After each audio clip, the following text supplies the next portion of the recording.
Okay, physical properties of liquid में पहली property है एडिटिव प्रॉपर्टीज। एडिटिव प्रॉपर्टी वो होती है जो डिपेंड करती है नंबर और काइंड ऑफ एटम्स पे। फॉर एग्जांपल ये जो है CH4 C2H6, अब इसमें नंबर ऑफ एटम्स हैं 5 और इसमें नंबर ऑफ एटम इस मॉलिक्यूल में कितने हैं भाई? टोटल एटम्स एक मॉलिक्यूल में इसके 8 है ना? 8।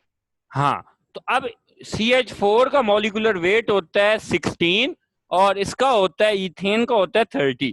ऐसी प्रॉपर्टी जो नंबर्स के पे डिपेंड करती हो और काइंड ऑफ एटम्स पे, तो उसे एडिटिव प्रॉपर्टी कहते हैं। ये नंबर्स पे कैसे? मॉलिक्यूलर वेट जो होता है वो नंबर्स पे डिपेंड करता है और काइंड पे। जैसे आपको पता है कार्बन है तो उसका एटॉमिक मास 12, अगर यहाँ नाइट्रोजन होता है तो उसका 14 होता है। ठीक है, तो काइंड ऑफ एटम्स पे भी डिपेंड कर रही है और नंबर पे भी। एडिटिव प्रॉपर्टी की एग्जांपल क्या है? मोलर मास, जितने नंबर ज्यादा होंगे मोलर मास उतना ज्यादा होगा। बात समझ आ गई? Yes sir. आपको भी तैमूर? Yes sir. गुड। दूसरी प्रॉपर्टी है बेटा कॉन्स्टिट्यूटिव। कॉन्स्टिट्यूटिव जो होती है ये होती है जी एक उसकी आप कह लो तरतीब कह लो।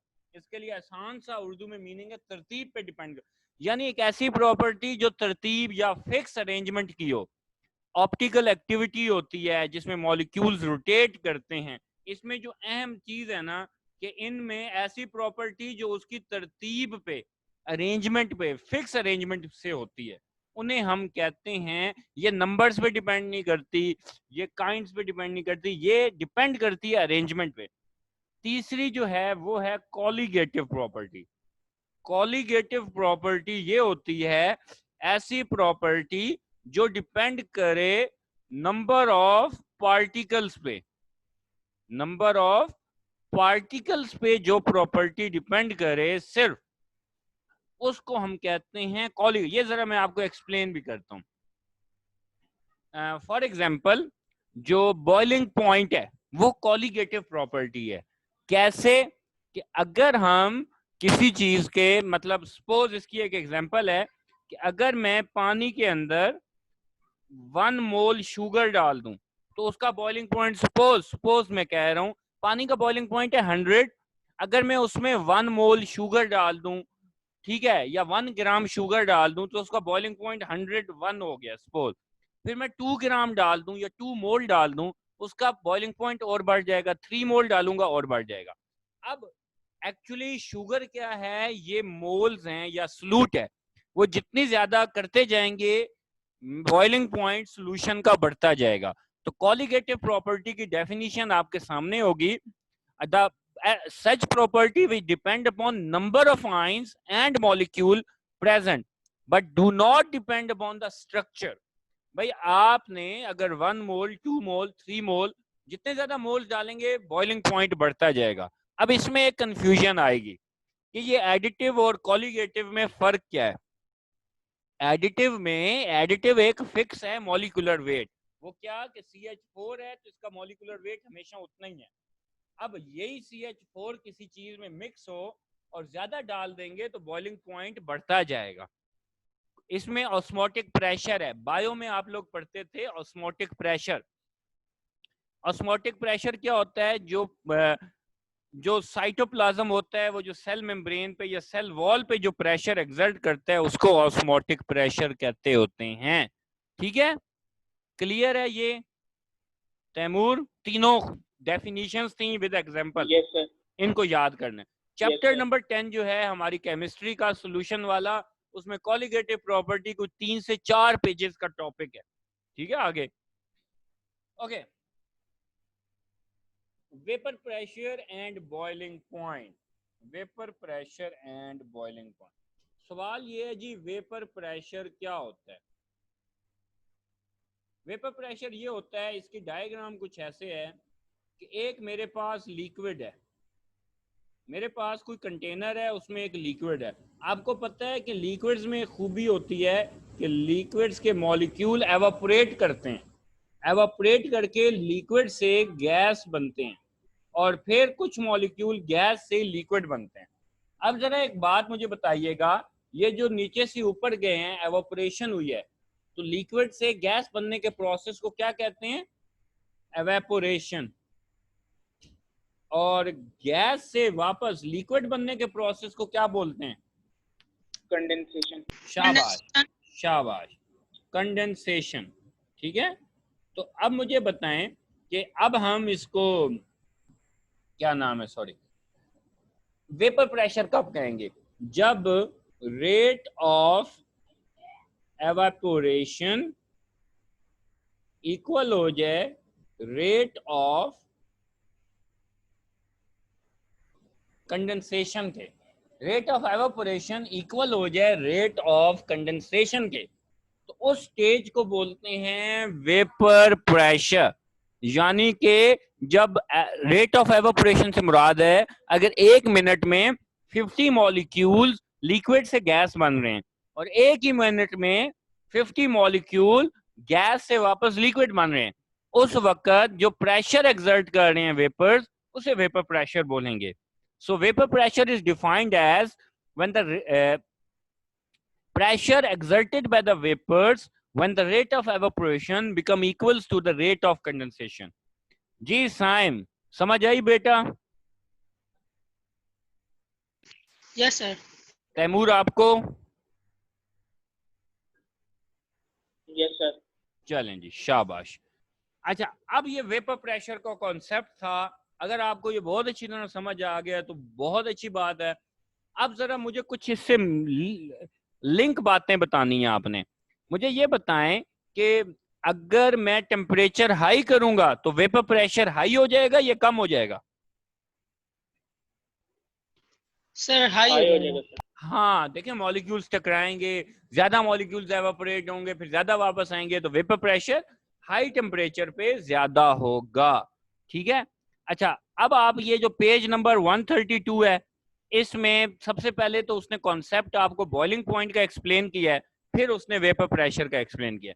बॉइलिंग पॉइंट तो आप जानते हैं, बॉइलिंग पॉइंट क्या है? पानी का बॉइलिंग पॉइंट कितना है? 100 डिग्री। ठीक हो गया। बॉइलिंग पॉइंट पे कोई भी चीज होती है वो लिक्विड से किस स्टेट में जाती है? गैस। गैस में। अच्छा, बॉइलिंग पॉइंट किसी भी लिक्विड का कब होता है? जब क्या हो जाए? तो जब दो चीजें इक्वल हो जाएं। याद रखिएगा, बॉइलिंग पॉइंट उस वक्त होता है जब किसी भी लिक्विड का इंटरनल प्रेशर और एटमॉस्फेरिक प्रेशर इक्वल हो जाए। शाबाश तैमूर। जब भी किसी लिक्विड का इंटरनल प्रेशर और एक्सटर्नल प्रेशर इक्वल हो जाए तो उसको बॉइलिंग पॉइंट कहते हैं, उस टेम्परेचर को बॉइलिंग पॉइंट कहते हैं। सही हो गई बात? अब देखो, जो एक्सटर्नल है, सही है, ये जमीन पे कितना है? 180 है। जमीन पे कितना है? 180 है।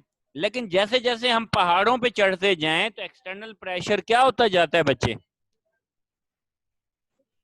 कम होता जाता है। दोबारा सुन लीजिएगा, इस वक्त जमीन पे जो एयर का प्रेशर है, एक्सटर्नल प्रेशर, वो 1 एटमॉस्फेयर है, और जैसे जैसे हम ऊपर की तरफ जाएंगे तो एक्सटर्नल प्रेशर डिक्रीज होता जाएगा। अब पानी जो है जमीन पे बॉयल होता है 100 डिग्री सेंटीग्रेड पे। आपने पढ़ा था माउंट एवरेस्ट पे पानी कितने टेम्परेचर पे बॉयल होता है? 70 डिग्री। तकरीबन 69.9 जो भी था। ठीक है, अब जमीन पे एटमॉस्फेरिक प्रेशर ज्यादा है, माउंट एवरेस्ट पे एटमॉस्फेरिक प्रेशर क्या होता है तैमूर? कम होता है, 34 किलोपास्कल। जबरदस्त। पेज नंबर 132 के एंड पे आपके पास एक एग्जांपल बताई हुई है, boiling point of water at 760 millimetre. आगे HG लिख दें अगर नहीं लिखा हुआ तो, मेरी बुक में नहीं है। 760 मिलीमीटर ऑफ मरकरी, इस पे पानी का बॉइलिंग पॉइंट है 100 डिग्री सेंटीग्रेड। और अगर एक्सटर्नल प्रेशर कम हो जाए, 23 रह जाए, तो पानी 25 डिग्री सेंटीग्रेड पे भी बॉयल हो जाता है। ये ऑब्जेक्टिव के लिए याद रखिएगा, ये आ भी चुका है बोर्ड में ऑब्जेक्टिव। पेज नंबर 133 पे शुरू में एक शॉर्ट क्वेश्चन है, उसको मार्क कर लें, उसके साथ लिख लें ये शॉर्ट क्वेश्चन है, ठीक है। Effect of pressure on boiling point of liquid. आपने प्रेशर कुकर की कहानी पढ़ी थी। प्रेशर कुकर में फूड जल्दी क्यों कुक हो जाती है? प्रेशर कुकर में वैल्व होती है ना उसमें, हाँ, तो एटमॉस्फेरिक प्रेशर को उसमें पानी का बॉइलिंग पॉइंट हाई हो जाता है। प्रेशर कुकर में पानी का बॉइलिंग पॉइंट हाई हो जाता है, और उसमें क्या कितना हो जाता है इसने लिखा भी हुआ है, अगर आप देखें, देख के बताएं मुझे कितना लिखा हुआ है इसने। प्रेशर कुकर में पानी का बॉइलिंग पॉइंट कितना हो जाता है? 130। शाबाश, 130 डिग्री सेंटीग्रेड। साइन मिला था ये? Yes sir. अच्छा, जब प्रेशर हाई होता है तो सॉरी, जब बॉइलिंग पॉइंट हाई है तो इसका मतलब है प्रेशर कुकर में फूड के अंदर ज्यादा हीट एब्जॉर्ब होगी। Food will absorb more heat, hence pressure cooker में जल्दी फूड कुक हो जाती है। समझ आई बात की? ये रीजन बतानी है बस। दोबारा मैं बताता हूं, सवाल ये होता है कि प्रेशर कुकर में फूड जल्दी कुक क्यों होती है। आपने कहना है कि प्रेशर कुकर में इंटरनल प्रेशर हाई हो जाता है, तो बॉइलिंग पॉइंट जो है वो पानी का 130 हो जाता है। जब पानी का बॉइलिंग पॉइंट 130 होता है तो वो ज्यादा हीट एब्जॉर्ब करता है, इसकी वजह से फूड जल्दी कुक हो जाती है। आप दोनों को बात समझ आ गई? Yes sir. अच्छा, यस सर। ये तो काम था प्रेशर कुकर में प्रेशर हाई करना था। दूसरा टॉपिक है कि प्रेशर लो करके हमें क्या फायदा हासिल होता है। देखो, अगर आप प्रेशर लो करते हो तो कोई भी लिक्विड जल्दी बॉयल हो जाएगा। तो इसका भी फायदा ये है कि उसने एक एग्जांपल लिखी हुई है, ग्लिसरीन। ग्लिसरीन 290 डिग्री सेंटीग्रेड पे बॉयल होती है। ग्लिसरीन हमारे जमीन पे 180 एम प्रेशर पे 290 डिग्री सेंटीग्रेड पे बॉयल होती है। लेकिन बेटा, अगर हमने इसको जल्दी बॉयल कराना हो, हम 50 मिलीमीटर ऑफ मरकरी पे 210 पे बॉयल करा लेते हैं। इसमें वो प्यूरिफाई हो जाती है। अब आप इसके दो फायदे हैं, एक तो वो डिकम्पोज नहीं होगी, ठीक है, और दूसरा ये होता है, देखो 290 का जो टेम्परेचर है उसके लिए ज्यादा फ्यूल चाहिए, 210 के लिए कम फ्यूल चाहिए, आपकी बचत हो जाती है अगर आप वैक्यूम क्रिएट करके प्रेशर डिक्रीज कर लें। फायदा पता चला? गौर से समझना। कुछ लिक्विड्स होते हैं जब उनको ज्यादा हीट किया जाए तो वो बॉइलिंग से पहले ही डिकम्पोज हो जाते हैं, उनकी ब्रेकेज होने लग जाएगी। तो हमने उनको लो टेम्परेचर पे बॉईल करना होता है, तो फिर हम उन्हें क्या करते हैं, हम उसका एटमॉस्फेरिक प्रेशर डिक्रीज कर देते हैं, वैक्यूम क्रिएट करते हैं, वो जल्दी बॉयल होते हैं, और इस तरह हम उनको जल्दी। इसकी एग्जांपल क्या है? Glycerine. This is one of the short question जो बोर्ड के पेपर में ये 1 मार्क का रीजनिंग क्वेश्चन आ चुका है कि ग्लिसरीन को कैसे प्यूरिफाई किया जाता है। ठीक है, बात समझ आ गई? Yes sir. तैमूर बेटा, कॉन्सेप्ट समझ आ रहा है इसका? तैमूर,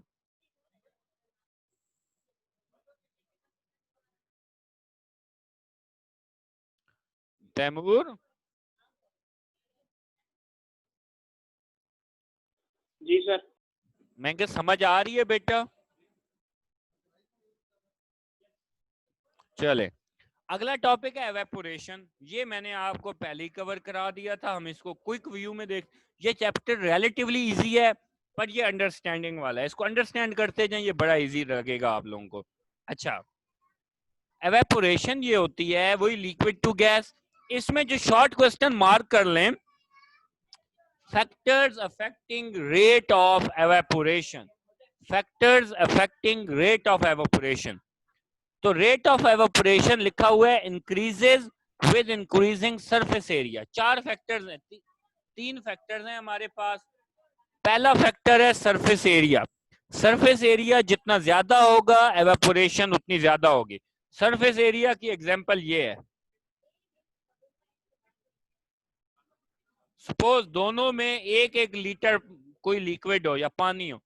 अब मुझे बताएं, ए में एवापोरेशन ज्यादा होगी या बी में? ए में ज्यादा होगी सर। यस, क्योंकि इसका जो सरफेस एरिया है ना ऊपर, सरफेस एरिया जो है ये बहुत ज्यादा है, ठीक है। तो ये एरिया बहुत ज्यादा है, ठीक है, ऊपर से। तो दूसरा है जी इंटरमॉल्यूलर फोर्सेस। जरा सोच के बताइएगा, कुछ लिक्विड्स ऐसे हैं जिनमें स्ट्रॉन्ग इंटरमॉल्यूलर फोर्सेस हैं, कुछ हैं जिनमें वीक हैं। तो जल्दी एवापोरेट कौन सा करेगा, स्ट्रॉन्ग वाला या वीक वाला? वीक वाला। साइम, स्ट्रॉन्ग वाला या वीक वाला? सर वीक वाला। जी बेटा, नहीं समझ आई, दोबारा मैं बोलता हूँ। कुछ मॉलिक्यूल्स ऐसे हैं जिनकी आपस की इंटरमॉल्यूलर फोर्सेस स्ट्रॉन्ग हैं, ठीक है। अब मुझे बताएं, जिनकी आपस में अट्रैक्शन स्ट्रॉन्ग है वो जल्दी एवापोरेट करेगा या दूसरे वाला, वीक वाला? वीक वाला जल्दी करेगा सर। वीक वाला जल्दी करेगा। स्ट्रॉन्ग वाला पता क्या करेगा, उनके वो आपस में इतने स्ट्रॉन्ग है, वो तो अंदर से किसी को निकलने भी नहीं देंगे। उनकी समझ लो सिक्योरिटी साख्त है अंदर, उनका आपस में यूनिटी बहुत होती है। साइम, जिनके यानी अगर मैं आपसे कहूं लंदन डिस्पर्शन फोर्सेस वाले जल्दी एवापोरेट करेंगे या हाइड्रोजन बॉन्डिंग वाले? साइम आप बताओ। London sir dispersion, hydrogen. No sir London London dispersion forces वाले, क्योंकि उनमें वीक फोर्सेस होती हैं, ठीक है। ओके, तीसरा है जी टेम्परेचर। लो टेम्परेचर पे ज्यादा एवापोरेशन होगी या हाई टेम्परेचर पे? हायर टेम्परेचर पे। हाई टेम्परेचर पे जल्दी जल्दी वो टकराएंगे और तेजी से एवोपरेट करते जाएंगे। साइम, समझ आ गई इस बात की? Yes sir. पक्की बात है। Yes sir. अगला टॉपिक है जी पेज नंबर 134 पे वेपर प्रेशर, ठीक है। इसमें कंडेंसेशन की डेफिनेशन लिखी हुई है, पहले उसमें वो मुझे आपने बताई, जब गैस के मॉलिक्यूल्स वापस लिक्विड में आते हैं उसे कंडेंसेशन कहते हैं। एवापोरेशन किस टेम्परेचर पे होती है तैमूर?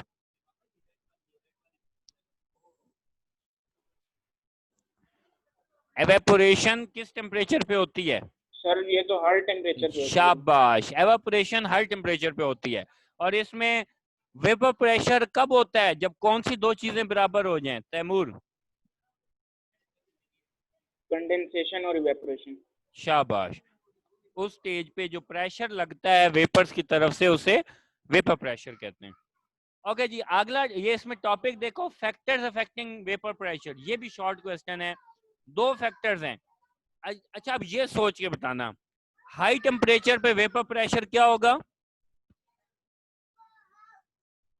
ज्यादा होगा सर। जबरदस्त। इंटरमॉलिक्यूलर फोर्सेस स्ट्रांग होंगी तो वेपर प्रेशर क्या होगा? कम होगा। कम होगा। साइम, जितनी इंटरमॉलिक्यूलर फोर्सेस स्ट्रांग होंगी तो एवापोरेशन कम होगी, एवापोरेशन कम होगी तो वेपर्स कम बनेंगे, वेपर्स कम होंगे तो वेपर प्रेशर कम होगा। साइम, ये बात समझ आई बेटा? Yes sir. इसको रीड कर लेना। आज तक इतने हैं, टिल विस्कोसिटी, पेज नंबर 135 तक, विस्कोसिटी तक इसको से पहले तक रीड कर लेना। कल इसके अंदर से कुछ एग्जांपल्स हैं उनको पढ़ लेना।